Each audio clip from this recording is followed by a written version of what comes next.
Olá, pessoal, tudo bem? Bom, hoje a gente vai falar sobre a aula 4, ela vai tratar sobre as questões relacionadas a uma divisão que existe dentro desse contexto de direitos humanos, chamado de 3 gerações ou 3 dimensões, enfim. Alguns autores, né, intitulam dimensões, outros autores intitulam gerações, mas isso é o menos importante, né? O mais importante é a gente entender como é que se dá essa divisão, como é que acontecem essas sucessões, né, das gerações e das dimensões, e principalmente o que marca cada uma delas, né? Quais são as características marcantes de cada uma delas. Bom, vamos lá. Começando. Peraí. Só abrir o slide aqui. Pronto. Deixa eu ver o som aqui se está bom para vocês. Vou aumentar um pouquinho. Pronto. Bom, entendendo um pouquinho essa questão da conotação. Primeiro, é importante que fique claro para vocês que não existe um consenso, né? Existem doutrinadores que utilizam o termo dimensão e existem doutrinadores que utilizam o termo geração. Nesta aula, né, eu usei um doutrinador que ele utiliza o termo geração, até seguindo a forma de pensar da Flávia Piovesan, que é uma das pessoas que eu gosto muito, que escreve bastante sobre direitos humanos. Bom, então a gente tem que entender o seguinte, o que a Flávia Piovesan diz? Olha só, uma geração, ela não substitui a outra, mas com ela interage, ou seja, a primeira geração, a segunda geração, ela não substitui a primeira. Elas são cumulativas, né? Elas interagem, elas se complementam, mas elas não efetivamente, uma não anula a outra, o direito adquirido na outra, né? Uma outra citação que eu acho relevante, que eu coloquei aí para vocês, é do Garcia. Ele ressalta que uma geração não supera a outra, como querem alguns críticos. Uma geração traz novos elementos aos direitos fundamentais e complementa a geração anterior. Alguns autores mais tradicionais classificam os direitos fundamentais em 3 gerações, outros em 4, outros em 5. Já tem até outros doutrinadores que discutem sobre outras dimensões ou gerações. Mas, né, o que é consensual já entre os doutrinadores são as 3 gerações, que é o que é solicitado em concurso, que é o que é solicitado no exame e que é onde nós vamos nos pautar, tá? Bom, vamos lá. Os direitos humanos são, assim, uma lenta conquista. E junto com essas conquistas, né, a gente percebe que, dependendo do momento histórico em que estivesse acontecendo, existia uma necessidade maior em cada momento. Então, é mais ou menos assim que se distribui essa questão das divisões, né, existentes entre as gerações.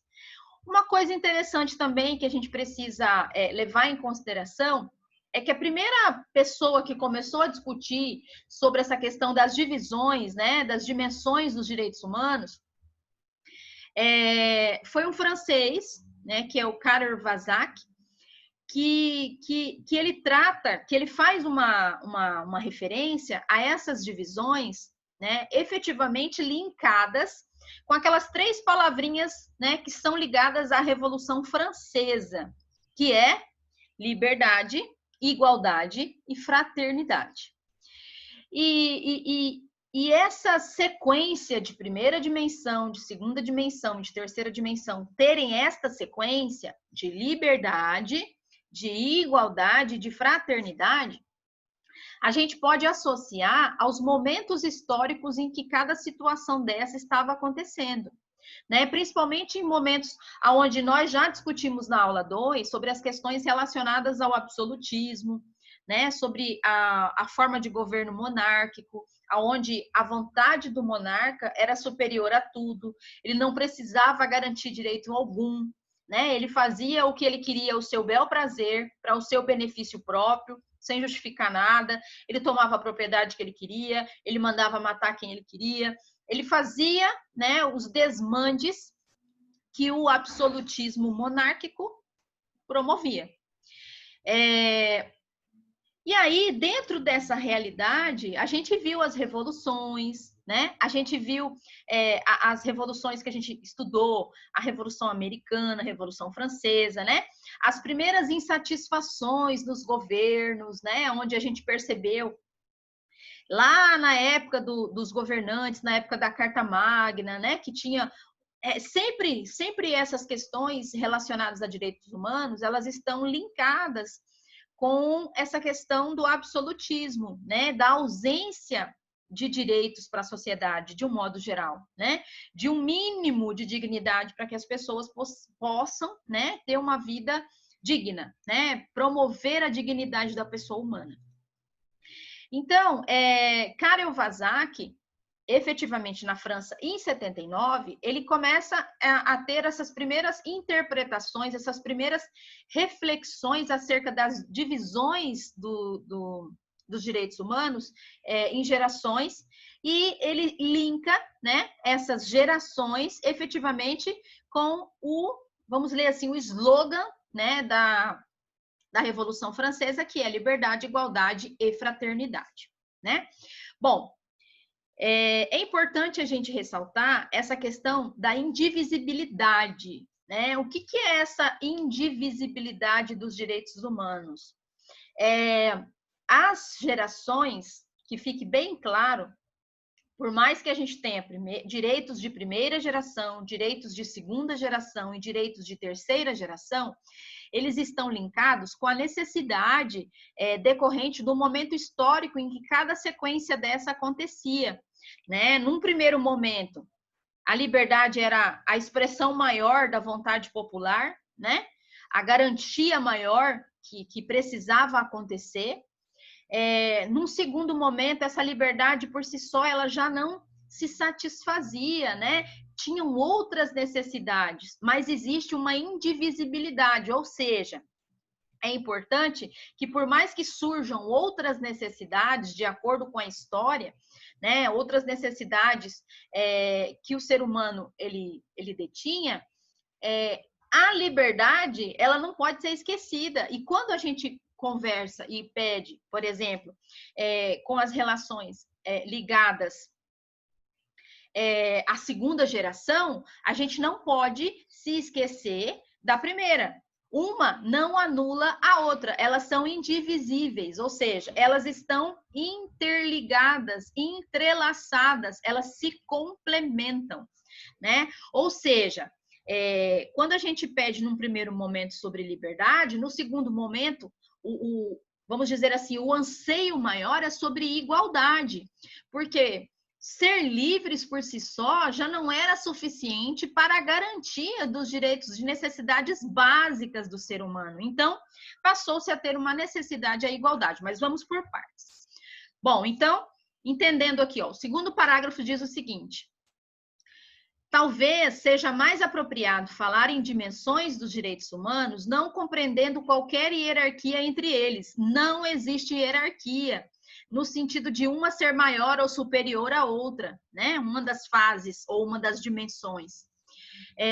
Sem valorizar mais uma geração do que a outra, em função da natureza da indivisibilidade por parte dos direitos. Os direitos são indivisíveis, os direitos humanos eles são indivisíveis. Mas é inegável que todos os direitos vão surgindo em função da dinâmica histórica, do nível de organização da sociedade em torno das lutas, né? E principalmente da consciência dos seres humanos com relação aos seus próprios direitos. Isso é interessante a gente ressaltar. Bom, continuando. Entrando especificamente nos direitos da primeira dimensão, né? Ou primeira geração.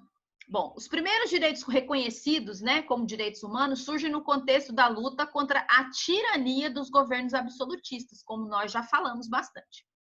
Os arranjos legislativos decorrentes da Revolução Francesa, tendo em vista as novas relações sociais estabelecidas, buscam assegurar aos indivíduos garantias de liberdade contra todo e qualquer poder arbitrário, parta esse poder de outros indivíduos ou do próprio Estado, independente se eram horizontais ou verticais, né? Esse absolutismo, né? esse desmande com relação ao poder. Os titulares desses direitos são indivíduos, razão pela qual são denominados direitos individuais. Essa concepção deriva da influência que, nesse momento, exercia o pensamento liberal, substrato ideológico da própria Revolução Francesa, né? Os direitos humanos, eles têm uma forte ligação com a ideia de direito natural. O que é um direito natural? É um direito que você, por ser humano, naturalmente já possui, né? E os direitos humanos, ele está muito associado a essa questão de você ter esses direitos simplesmente por ser humano, independente de onde você nasça, a cor da pele que você tenha, a cultura que você exerça, etc. Baseando-se na crença de que os seres humanos viviam originalmente em estado de liberdade, né? Não existindo nenhum tipo de governo que lhe cercasse esses direitos naturais. Os indivíduos teriam, nessa perspectiva, direito natural à dignidade, proveniente do seu nascimento, independente da sua origem social ou econômica, independente de quanto dinheiro ele tivesse e de onde ele tivesse socialmente nascido, ou com a sociedade efetivamente em que ele, né, se relaciona. Ao governo da sociedade não caberia outro papel o que de garantir e defender, né, o direito natural dos indivíduos à liberdade de todas as suas expressões, né? Então, a liberdade, ele era aquele anseio maior que existia, né, inicialmente, como, vamos dizer assim, consequência, né, a esses governos efetivamente absolutistas, aonde existia uma ausência absoluta de direitos individuais e direitos das pessoas, né? A vontade soberana do rei era superior a qualquer coisa. Os indivíduos não existiam, os direitos, por menores e mínimos e necessários que fossem, né? Eles não existiam, nem os direitos naturais. Tá. Desse modo, a titularidade dos direitos humanos de primeira dimensão dos indivíduos, né, é a liberdade, é o anseio maior, né? O marco histórico desse momento é a Declaração dos Direitos do Homem e do Cidadão.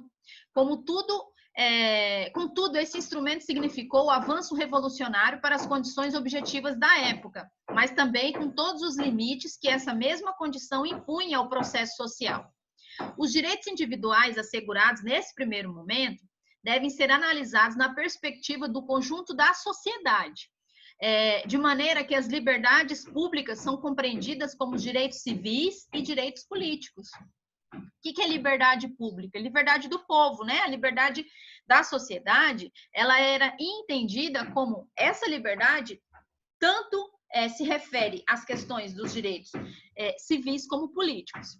Na categoria dos direitos civis, só para a gente entender o que o povo pedia dentro dessa perspectiva de liberdade. Na categoria de direitos civis, podem ser contabilizados os direitos à liberdade de expressão, o direito de ir e vir, a garantia de submissão do processo legal, proteção da intimidade, até mesmo direitos relacionados às pessoas que são privadas de liberdade. Podem ser compreendidos também como direito político, né? A gente falou do civil, e como direito político, a vontade da sociedade de votar e principalmente de ser votado, de se associar à política de alguma maneira, de tentar intervir na política de alguma maneira, né? Isso fica expresso na sociedade quando percebeu-se que apenas os direitos civis, eles não garantiam a dignidade. Por quê? Porque existia uma casta que governava e que governava para um fim próprio, para um fim individual, para beneficiar uma única classe, uma única, vamos dizer assim, para beneficiar a sua vontade própria enquanto governante.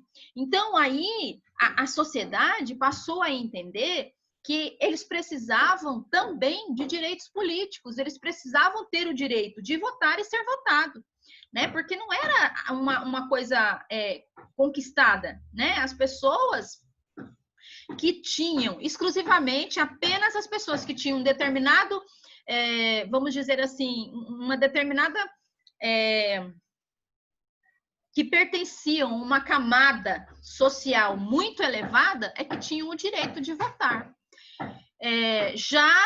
o restante da população, de um modo geral, né, que era a maioria da população, eles detinham toda a força de trabalho, eles detinham uma parcela significativa da movimentação econômica, né, do Estado, porém, ele não tinha o direito nem de votar e nem de ser votado, e isso fazia com que os seus direitos não fossem garantidos dentro da política daqueles que governavam até então, porque eles governavam para si, dentro dos seus ideais e dos seus benefícios próprios.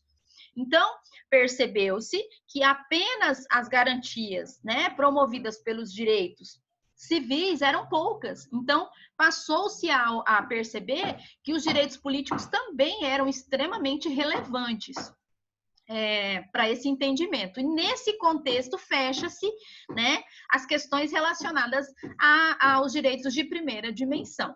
Olha aí esse slide que eu coloquei para vocês, onde ele retrata algumas características para a gente poder fixar com relação à primeira dimensão de direitos humanos. Bom, primeira dimensão de direitos humanos, liberdade, direitos civis e políticos. O que era considerado direitos civis e políticos que foi mais marcante nessa época? Olha lá, liberdade de expressão, de culto religioso, de ir e vir, de privacidade, de proteção legal, etc. Direitos políticos, para a gente poder exemplificar que era um anseio, né, um pedido da classe de um modo geral. Votar e ser votado, participação no governo, liberdade de associação política, de resistência à opressão, de você poder falar não concordo, eu discordo, você não tinha esse direito, né? Eles também clamam por esse direito. Proteção contra ações tirânicas por parte do Estado, né? Um limite até onde o Estado pode ir no que refere aos direitos do cidadão, né? Ter um limite com relação aos desmandes do absolutismo. Então, estas eram situações que marcaram, né, os desejos, os anseios no momento histórico, aonde as gerações de primeira dimensão clamavam por liberdade. E liberdade refletia efetivamente em direitos civis e direitos políticos, como a gente já falou. O marco histórico, né, deste período, a gente pode colocar a Revolução Francesa e a Declaração dos Direitos do Homem e do Cidadão lá na França, em 89. São os marcos principais aí dessa época, né? E também a Declaração Universal dos Direitos Humanos, que foi em 48, né, instituída principalmente no artigo 3 e no artigo 21 da Declaração Universal, onde retrata e reporta efetivamente os desejos da primeira dimensão, certo? Segunda dimensão. Bom, segunda dimensão, palavra que ilustra a segunda dimensão, igualdade. A palavra que dita sobre a segunda dimensão é igualdade. O marco simbólico desse período, né, desta geração, é a Revolução Industrial. A primeira dimensão, ela é marcada pela Revolução Francesa. Este momento da segunda geração, ou da segunda dimensão, é marcada pela Revolução Industrial e as suas consequências. A expressão Revolução Industrial, ela compreende o conjunto de transformações técnicas, sociais e econômicas que surgiram com a sociedade industrial, né? Com a criação de novas técnicas de produção, com a criação das máquinas, né? A humanidade inicia uma nova ordem natural de organização, né, com relação às empresas, às indústrias, com relação a essa mão de obra efetivamente, né, que trabalhava diretamente com isso. A invenção das máquinas, a sua aplicação na indústria, ela provoca uma revolução de novos métodos de trabalho e, consequentemente, provoca, né, uma série de alterações com relação às questões de trabalho, né, ou seja, as relações de trabalho de patrão e trabalhadores, né? Neste momento, efetivamente, a gente percebe o surgimento das questões relacionadas ao direito do trabalho, principalmente, né? Dentro da Revolução Industrial, é o boom do direito do trabalho. Bom, então, as preocupações nesse momento, né? Por estar atrelada à segunda dimensão e geração, ela está atrelada à Revolução Industrial, ela está atrelada às questões e discussões relacionadas ao trabalho, né? melhores condições de trabalho, né, para que as pessoas conseguissem ter uma jornada um pouco mais humana, né, criança não trabalhar, idoso não trabalhar, né, não tinha nenhum tipo de preocupação dessa natureza. O contexto social, político e econômico que cria as condições para o aparecimento dos direitos humanos de segunda dimensões são as convulsões sociais geradas pela exploração da classe operária, né? A classe operária, ela tinha uma exploração sobremaneira, um descontrole total, né? E o Estado, ele era ausente com relação a isso. Em nome da liberdade de iniciativa contingente, imersos das pessoas, acabaram submetidas dentro de um processo social em que o Estado promovia ações, precisava promover algumas ações que assegurassem pelo menos um mínimo de igualdade, entre as pessoas, né? Não tinha como uma classe trabalhar tanto e ter direito a tão pouco e uma outra classe trabalhar pouco e ter direito a tudo. Não é nem a tanto, é a tudo, né? Então, era uma discrepância muito grande. Então, os ideais de igualdade, eles gritavam nesse momento da segunda dimensão, né? Eles gritavam da segunda geração. Em relações sociais que permitem agudizar a situação da desigualdade, né, equilibrar a situação da desigualdade, inaugura uma nova dimensão relacionada à titularidade dos direitos humanos, de maneira em que o indivíduo não é mais visto como uma unidade absoluta, mas uma categoria de sujeitos concretos, atingidos em sua dignidade pessoal pelas condições sociais a eles impostas, são reconhecidos como titulares dos direitos requeridos. Tá? Os direitos à igualdade, eles precisam ficar associados, né, aos conteúdos dos direitos econômicos, sociais e culturais, que o Estado precisa promover para a sociedade, né? O Estado precisa deixar de ser ausente, né, e efetivamente promover essa igualdade social, econômica e cultural, promover, ele tinha que, de alguma maneira, ser o promotor disso para a sociedade. Tudo isso visa a correção das injustiças impostas pelos padrões, né, de relacionamento existente que permite uma exploração maior patronal com relação à classe operária. Né, os movimentos marxistas, os movimentos, as lutas de classe, isso tudo fica muito eminente, né, muito gritante nesse período da segunda geração dos direitos humanos. É uma necessidade que a população clamava, né? O direito de acesso a cada uma dessas ações organizadas, elas mantinham o poder público conferente aos títulos desses direitos, o poder de exigir do Estado iniciativas que revertam em bem-estar para cada indivíduo e também da coletividade, assegurando condições básicas de uma vida digna. As pessoas precisavam ter igualdades sociais e igualdades econômicas e culturais, e isso precisava ser promovido pelo Estado. São entendidos como direitos sociais, por exemplo, né? Porque a segunda dimensão, ela está muito dentro desse contexto dos direitos sociais, ela está ligada ao direito à educação, ao direito à saúde, ao direito à segurança, previdência, assistência, trabalho, moradia. Então, isso tudo são direitos que a população, ela clamava por esta igualdade dentro destes direitos. Por que muitos tinham essa seguridade garantida e uma grande maioria não tinha, né?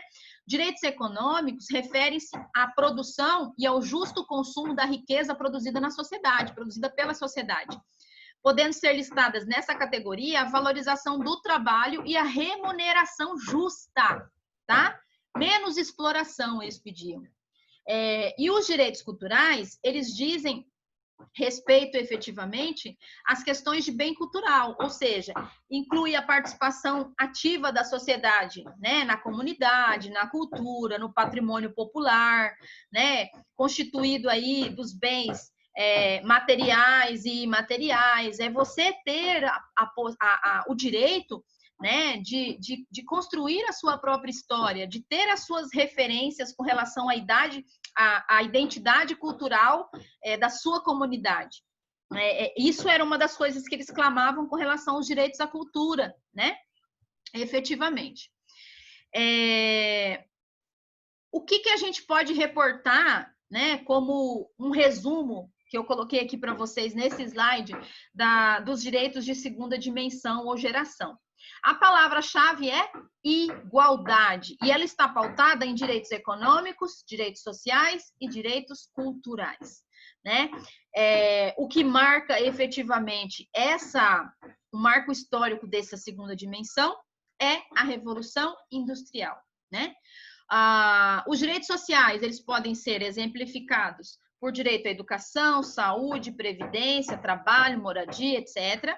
Direitos econômicos, valorização e remuneração justa, menos exploração, o direito à associação trabalhista, direito de greve, enfim, tudo relacionado a essa menor exploração possível, né, da mão de obra trabalhadora. E os direitos culturais é você ter, né, uma proteção da sua cultura, do patrimônio cultural, você ter acesso aos bens materiais e imateriais relacionados à sua cultura, enfim, para que você possa usufruir, né, da produção cultural da sociedade em que você está inserido. Então, isso seria o resumo dos direitos de segunda dimensão. E quando a gente reporta os direitos de terceira dimensão, a gente fala efetivamente, a palavra, né, que ilustra os direitos de terceira dimensão é a fraternidade.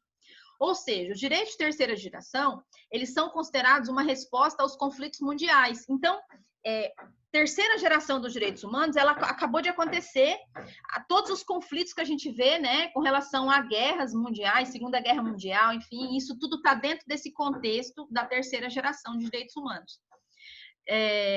Resposta ao conflito mundial ocorrido no século XX, de maneira que não dizem mais respeito apenas ao indivíduo ou às categorias do sujeito enquanto seres humanos, de maneira individual. Né? Num primeiro momento, na primeira dimensão, buscou-se liberdade. Num segundo momento, igualdade. Livre só não era suficiente para que as pessoas tivessem dignidade.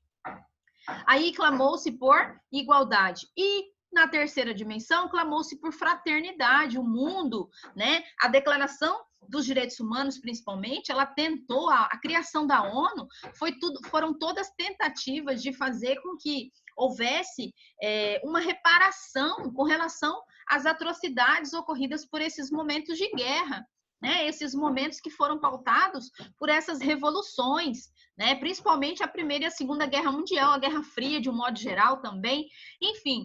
Isso tudo fez com que os estados percebessem que precisava se pensar nos direitos coletivos, no direito da sociedade, da humanidade, né? Tanto que a ONU surgiu justamente para tentar promover uma paz mundial, né?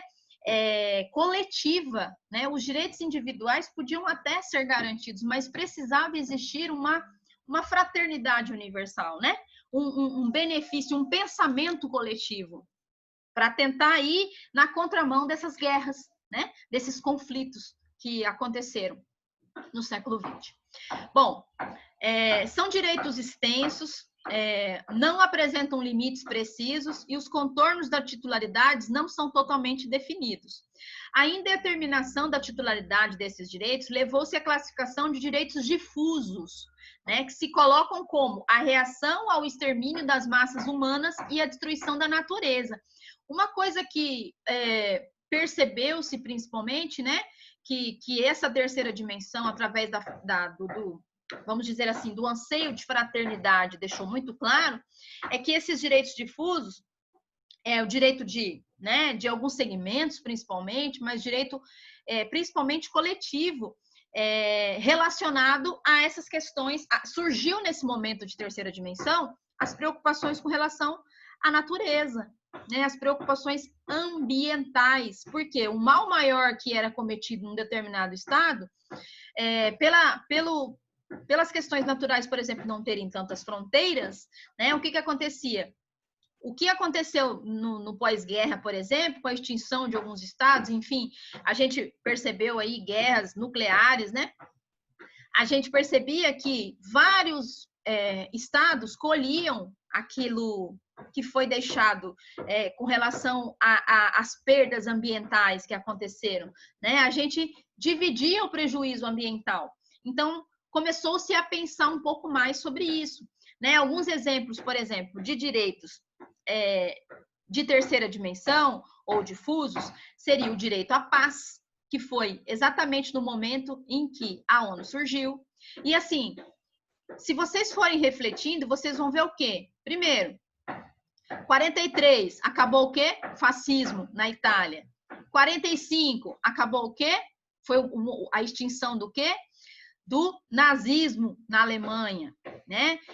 A polarização de guerras, né? A Primeira e Segunda Guerra Mundial, Segunda Guerra Mundial principalmente, a polarização da Guerra Fria, né? Que foi uma luta, né? Até de sistema de governo, né? Os Estados Unidos de um lado como uma superpotência capitalista, a União Soviética do outro lado como uma superpotência socialista, ambas com um alto poder, né, de exército de guerra, né, de armas nucleares, de armas de guerra, que podiam efetivamente demonstrar, né, uma soberania, um poder absoluto, quase, né, uma polarização entre essas duas grandes potências.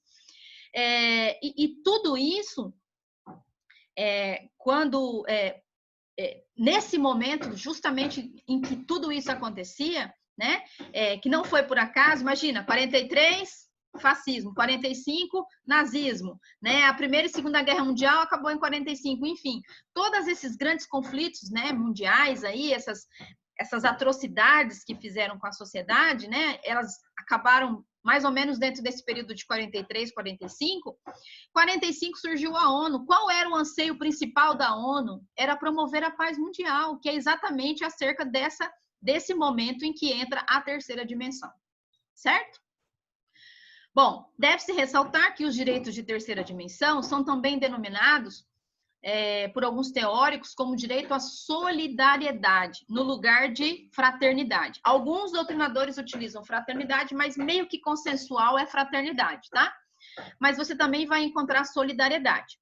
A proteção de toda a humanidade ocorreria mediante a promoção da solidariedade, do compromisso com o bem comum, com o bem de todos, tá? Pensou-se na coletividade, não na individualidade nesse momento.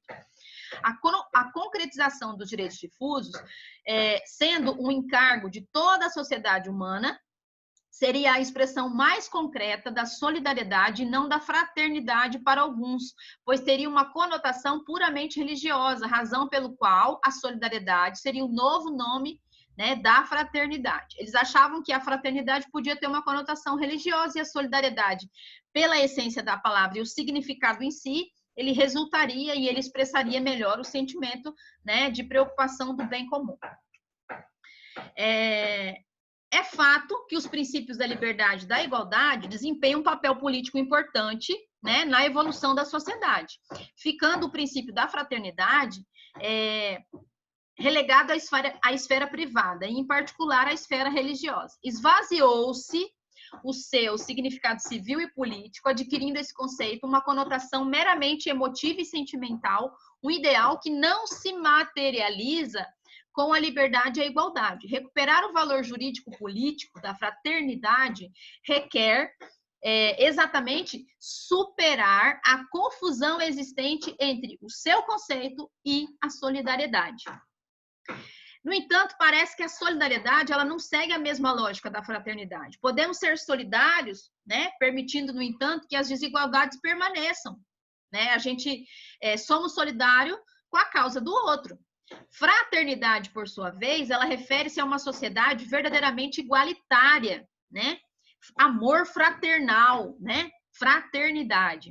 Em nome da dignidade inerente a todos os seres humanos, indistintamente independente das diferenças que carregam, somos fraternos com o outro, né?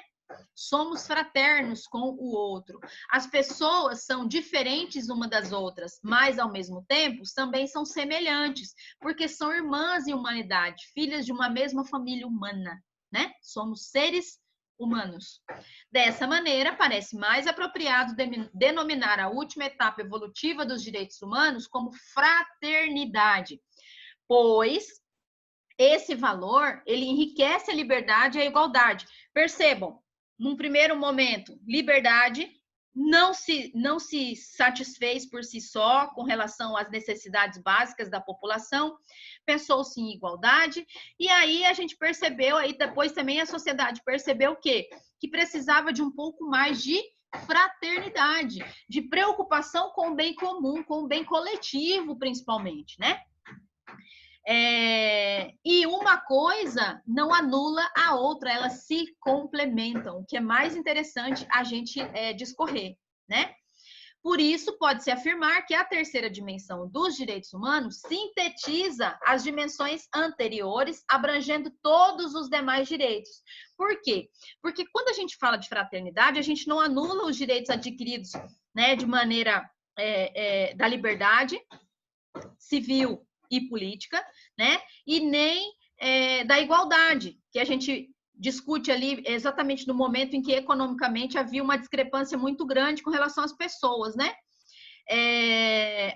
Simplesmente, na fraternidade, pensa-se que a humanidade ela pode tentar viver em paz com todos, né? E a gente pensar no bem coletivo, no bem de um modo geral, no bem comum, naquilo que a gente de maneira harmônica, divide, né? As questões principalmente relacionadas, as preocupações ambientais surgiram nessa época. Então, para a gente poder fazer um resumo acerca disso, eu vou compartilhar com vocês um vídeo no grupo que vocês vão assistir, que faz essa divisão, fazendo a contextualização com os momentos políticos, né? Com os momentos, quando eu digo políticos, com os marcos históricos, né? De cada dimensão dessa do direito e, principalmente,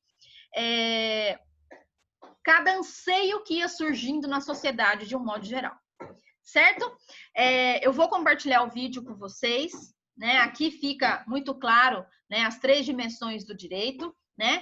Primeira dimensão, liberdade, segunda dimensão, igualdade, terceira dimensão, fraternidade. Né? Então, percebam que isso é muito importante a gente fazer o link com o quê?